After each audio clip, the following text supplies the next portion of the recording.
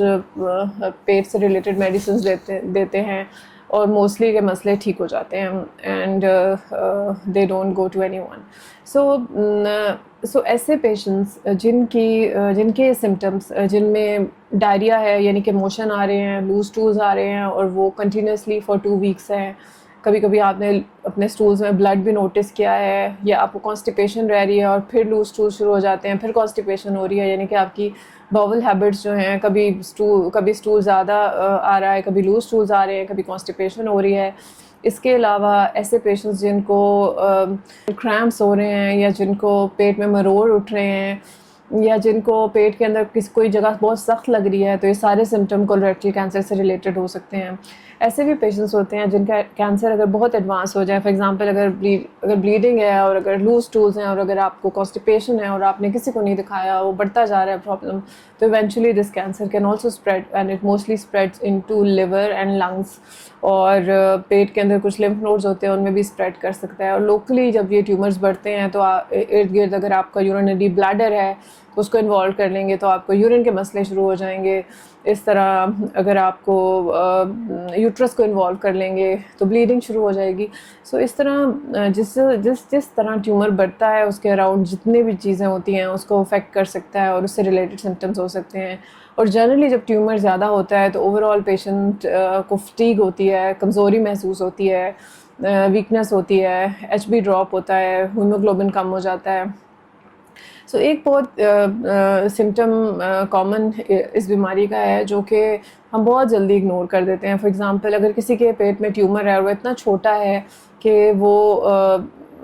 Patient کو کوئی symptom نہیں دے رہا, تو ایک سمٹم جو کہ وہ ایک چیز جو آپ کے بلڈ ٹیسٹ میں آ سکتی ہے وہ انیمیا ہے. یعنی کہ اگر آپ کے انٹسٹائن میں کوئی ٹیومر ہے اور اگر وہ بلیڈنگ کر رہا ہے اور اس میں سے بلیڈنگ ہو رہی ہے اور وہ بلیڈنگ ایسی ہے کہ وہ اتنی تھوڑی ہے کہ وہ آپ کو نظر نہیں آ رہی, لیکن آپ کا اگر وہ کنٹینیوسلی بلیڈنگ رہے گی تو آپ کا ہیموگلوبن لو ہو جائے گا. تو اگر آپ اپنا سی بی سی کا ٹیسٹ کرائیں گے تو آپ کا ایچ بی ٹھیک نہیں ہوگا. اٹ وڈ بی جو آئیڈیل ایچ بی 12 سے اوپر ہونا چاہیے, 12 سے اوپر نہیں ہوگا. So anyone who has got H B of less than 12, I really want them to see a doctor to find out کہ ان کا ایچ بی 12 سے کم کیوں ہے. سو ہم اس چیز کو بہت فریکوینٹلی اگنور کر دیتے ہیں. سو